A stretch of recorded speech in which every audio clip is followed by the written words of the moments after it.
Sorry, Justice Theron, I need to find the judgment of the Electoral Court. Do you have the reference in the record? 400. Or 400? Volume 5. 400, yes. Thank you, my sister. Your juniors must earn their keep, Mr. Ngcukaitobi. So they've now resorted to giving me their own computer. Yes, I am at page 400. Yes. Do you take issue with the first sentence in paragraph 51? The drafters of the Constitution recognize the fact that a person convicted and sentenced has a right of appeal against their conviction and sentence upon leave being granted by the trial court or if refused on petition to the Superior Court. No.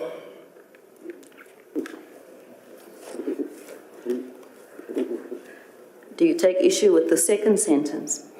If that fact was not important to them, they would not have inserted the proviso which seeks to preserve the status quo pending the appeal processes. No, we don't. I mean, we've said so in our main submissions. In other words, they refer to conviction and sentence. I would say, in other words, the disqualification does not take effect until the appeal process has taken place. Alternatively, a convicted person or sentenced person has elected not to appeal. Yes, we've said so. We agree with that. So, when courts interpret legislation, they must assume that the legislation must be taken to know the law. Is that right? Yes. Now, when we interpret section 47, must we assume that the legislature, when it drafted that section, knew that in terms of our law then, at the time of drafting, every accused person has a right of appeal subject to leave being granted? Yes, but they would have known two things. One is that in a criminal trial under Section 35, there are rights because they have drafted them. They would also know a second thing, that there is also the right of direct access because they drafted it. All of this is in the same document. They would also have known that direct access, which is a procedural provision regarding which forum you can take your matter to, would not trump any other provision in the Constitution. That's what the drafters would have known. Well, and you made that submission a few minutes ago. You said where there is tension between provisions in the Constitution, both provisions must be given full effect. So the drafters of the Constitution must be taken to have known that. No, Justice Theron, the drafters of the Constitution knew two things. They knew that there's Section 35 because they drafted Section 35. They knew there's Section 167, they drafted Section 167. They knew that it is a procedure, but they knew that if this court makes a final judgment, it becomes a final judgment. So you can't now just write out the other section. Yes, but the drafters also knew that fundamental rights will not be taken away. But Justice Theron, you've had that debate already with your colleagues twice. The debate about Section 35 and Section 12. This is not the case to have that relitigated again. That debate has been held. Whether or not a direct access case should result in the imposition of an imprisonment sentence was precisely the point at which you and Justice Khampembe disagreed. So this is not the case to relive that experience. What we are doing, Mr. Ngcukaitobi, is to interpret Section 47 in the context of the law. Your earlier submission was that legislation must be interpreted having regard to the context. No, I'm saying what I am suggesting is that an important contextual factor in interpreting Section 47 is the fact that the legislature was aware of the right to appeal, which is a fundamental right. The legislature was aware that every convicted person would have a right to appeal. The legislature was aware that rights would not be taken away unless that was by specific design. Yes, but The legislature was aware Yes. that different provisions of the Constitution, where there's possible tension, would be read in order to give effect to both provisions. So if there's a tension between 167 and 35 or any other provision, the legislature was aware that both provisions would be given effect to, as you submitted a few minutes ago. And my concern is that we must apply the law equally and the same in every matter. All principles of interpretation as well should be the same. It shouldn't be said that, like I said a few minutes ago, you said where there's two conflicting or two provisions that have tension, both provisions must be given the full effect. So we can't do that in one case and not in another. But Justice Theron, you've had this same debate because I've been in this court twice on the same case. This is the view you expressed in the previous two cases. The majority judgment found that it was not taking away any rights. So if you want to interpret Section 47(1)(e), you must take seriously the judgments of the Constitutional Court. This very point that you're putting to me, we've debated it twice. The fact of the matter is that the majority judgment found that merely finding Mr. Zuma in contempt and sending him to prison did not violate any rights in the Constitution of Mr. Zuma. This is an express finding of Justice Khampempe. She said so in the contempt, she said so in the rescission. So now this is a third time where the issue is being resurrected again. And now it's under the new vehicle of Section 47. So we referred to this in our heads of argument at paragraph 43, where we quote specifically what Justice Khampempe said, where she says the Constitution categorically allows the denial of the right of appeal by empowering this court to entertain matters by way of direct access. And that is at paragraph 79 of the judgment. So this debate has been had and it's been settled by a majority judgment. Yes, and that is why I don't understand your submission, Mr. Ngcukaitobi, when you say no rights have been taken away, because the very passage that you refer to says that the Constitution allows the denial of a right. But that's not unlawful. And a few minutes ago, you said no right has been taken away, and you said that was found, that's what the majority judgment found. But it's not unlawful. This is the point, because they said it's lawful, it's permitted under the Constitution. So that's not unlawful. So there's nothing wrong in that finding. It's a binding finding of the court. Now, you cannot say, I want to interpret Section 47(1)(e). In order to do that, I must undermine the majority judgment. That itself is a violation of the rule of law. When this court interprets Section 47, must it have regard to the context that when Section 47 was written, the context was that every accused person had a right of appeal? Justice Theron, we've debated that 10 minutes ago, and I have said twice that it also knew that there is a direct access provision, and it also knew that when the direct access provision is engaged, the outcome is that you have no right of appeal, because this court is a final court of appeal.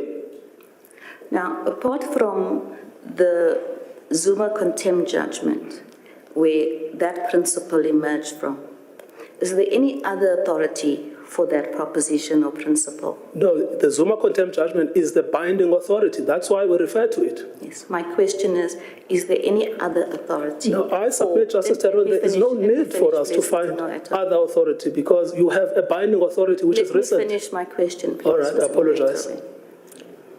Apart from the Zuma contempt judgment, where that principle emerges from, is there any other authority in support of that? No, we don't rely on any other authority. We rely on the Zuma contempt judgment. We say it is binding, it's recent, you should follow it. My question was not what you are relying upon, Mr. Ngcukaitobi. My question was, apart from that judgment, is there any other authority? Nothing that we have found, but we say, and this is my submission, you are bound by the judgment, you can't undermine it because you're undermining your own judgments. Now, if we look at section 47, it does not say that in some instances the proviso will not apply.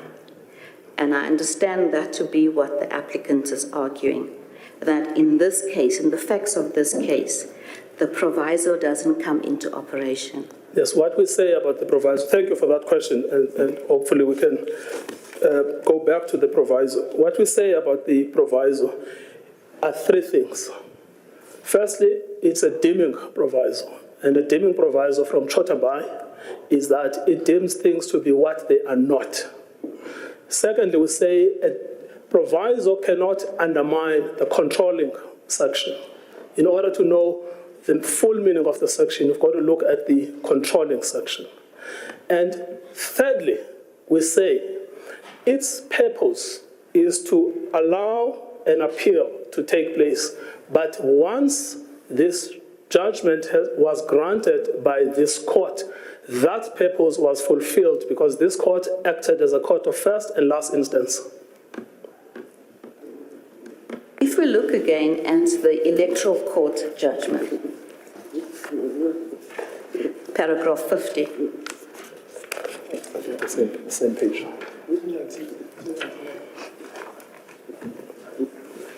Yes, I'm there. The third sentence. Third sentence of what? Paragraph 50. Yes, I've got that. Justice Zondi says, this construction which the Commission seeks requires the courts to read in words into section 47(1)(e), the effect of which will be to exclude the operation of the proviso in section 47(1)(e) if a person concerned was sentenced by the highest court in the land. What do you say about that? No, it's wrong, because the effect of what we're contending for is simply this.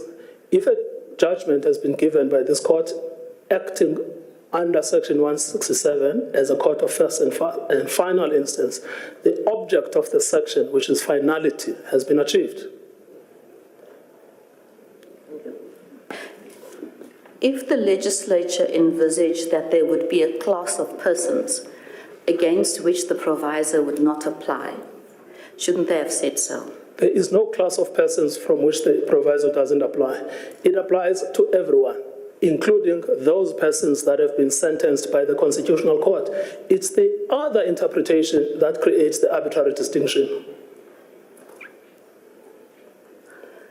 What does the word until mean in the proviso? Well, it's obvious what it means. It means it's to open up the possibility that the appeal must be finalized, but that possibility has been exhausted once you have made the decision.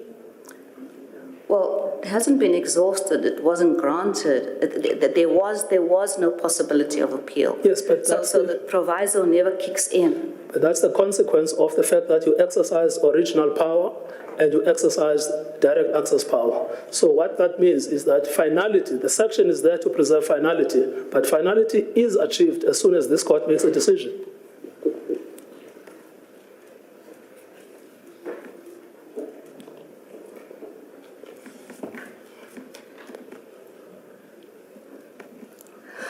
On the assumption that Section 47, that the drafters of Section 47 had in mind that every convicted person in sentence has a right of appeal, subject to leave being granted. Let's leave out the possibility of being sentenced by this court with no possibility of appeal. What possible interpretations would there be to Section 47?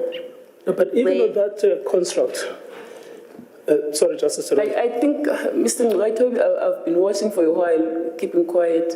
it might be helpful just to tone down a little bit. You come across as being very irritated and impatient with Justice Theron, and it's not seemly. Just relax and let her finish her questions. You're not going to get questions you like all the time. Just answer the question,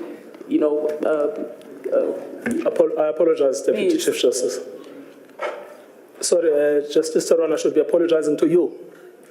Mr. Ngcukaitobi, I know you mean no offense, Yes, so exactly. I take now. Yeah, no. We have walked a little way Yes, together. no, I know. Yes.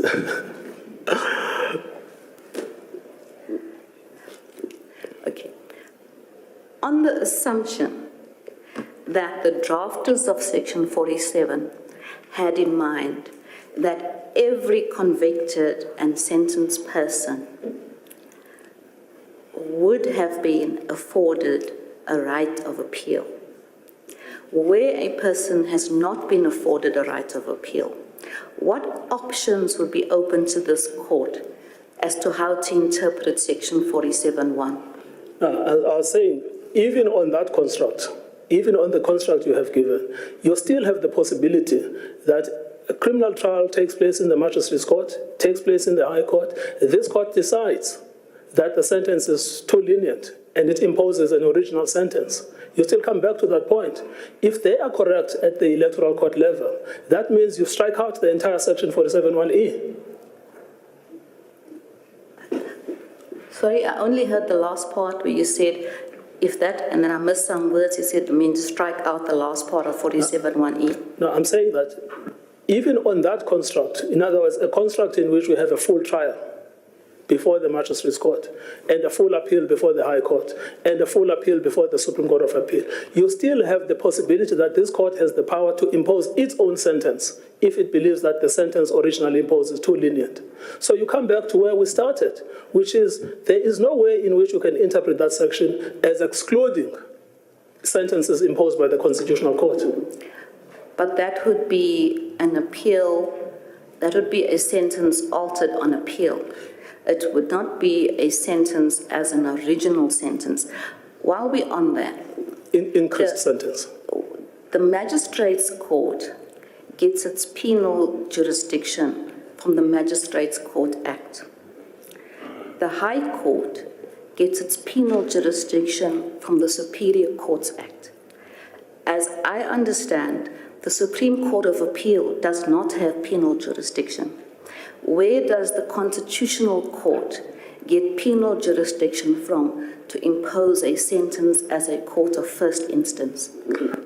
Well, you've exercised that power because you were exercising original constitutional jurisdiction, and you imposed it in the context of Mr. Zuma, the same as exercising the power as an appeal court. The Supreme Court of Appeal has done so several times, and we can refer the court to its many judgments where it increases the sentence as opposed to examining the sentence imposed by the lower court as a court of appeal.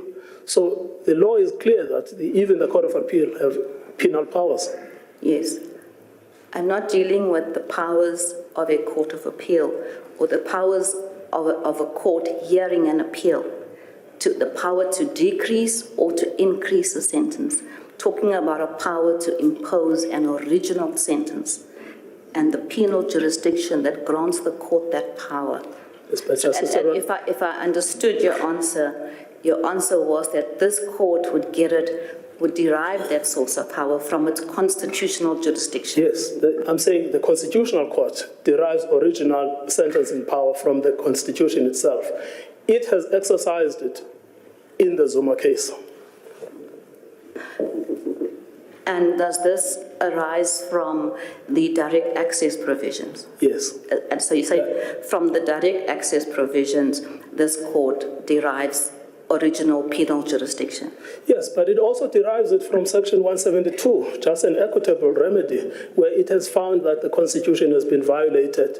And in the case of Mr. Zuma, it was a direct access provision, and it had found that its own judgment was violated, its own authority, its own standing was threatened, and it exercised original constitutional jurisdiction. In fact, if you look at the, just give me that.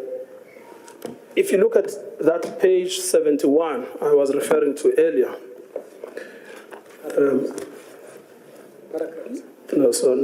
it's page 71, not paragraph 71. If you look at the order itself, it's at page 70, paragraph 71. It was a declaration, paragraph 3. It is declared that Mr. Zuma is guilty of the crime of contempt. And then Mr. Zuma is sentenced to undergo 15 months imprisonment. So the court did exercise original sentencing power. If I can take you to the Sibiya case. Sibiya. Yes. I'll have to find it, I'm afraid. Anyway, let's hear what the substance of the issue is.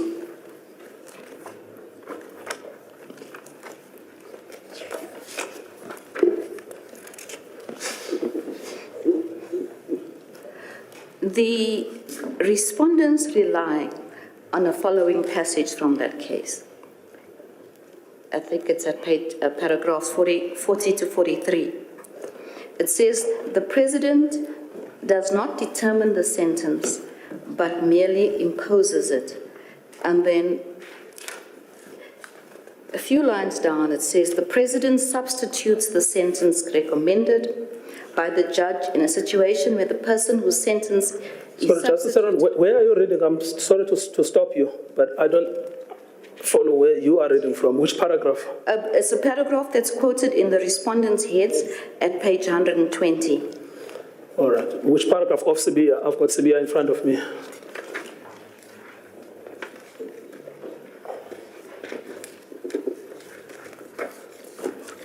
Can I refer It's you? 41. Yeah, yes. Yes, it's paragraph 41. Yes. The president substitutes the sentence recommended by the judge in a situation where the person whose sentence is substituted has already been tried, convicted, and sentenced, a person in respect of whom the judicial process is over. And I suppose the applicant would support that position regarding remission. Sorry, Justice Theron, you'll have to put that again because I've just looked at the facts of that case. It was a case about substitution of death sentences. So, which has nothing to do with the power of remission. The respondents rely on it in respect of the doctrine of separation of powers. Justice Theron, we don't take issue with the doctrine of separation of powers. What we say is that if you apply the remission, because Mr. Zuma did not get a commutal of sentence, you'll see in that judgment, it's paragraph 18. It's a substitution of a sentence of death. And historically, it has always been acknowledged that the president, as head of the executive, is entitled to commute a death sentence to a sentence of life imprisonment. That has nothing to do with a remission, which is what the case is about. This case is about a remission. The question for a remission is a narrower question, which is whether or not the effect of a remission is to amend the original sentence. And the problem here, Justice Theron, that's probably a good thing you've raised this point. The problem here is that you have the electoral court finding that the sentence was 3 months. And it makes that finding without any textual support, either in the judgment of this court or even in the decision on remission. It imposes its own sentence retrospectively. And then, that's number one, the clear distinction. And then you look at what is the law on remission. The law on remission is the remission simply impacts the duration of the sentence to be executed. It does not impact the original sentence. What is the position on section 47(1)(e)? 47(1)(e) is clear. It is not about the original sentence. It is about the original sentence. It is not about the execution of the sentence. So I'm afraid Sibiya is irrelevant. The respondents say that, or they criticize the applicant. They say section 47(1)(e) is concerned with the length of sentence imposed. Just a minute.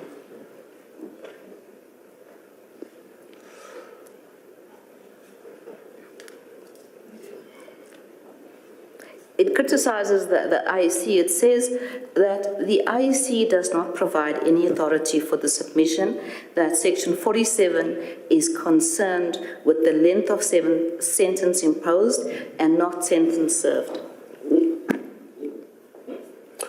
Well, we have dealt with this at length. Firstly, we have said it's the text, because the text says sentenced. It does not say sentence served. Number two, we've said it's the object behind the text. Who sentences? It is only a judge that can sentence. Whatever the president does about a remission, he cannot sentence.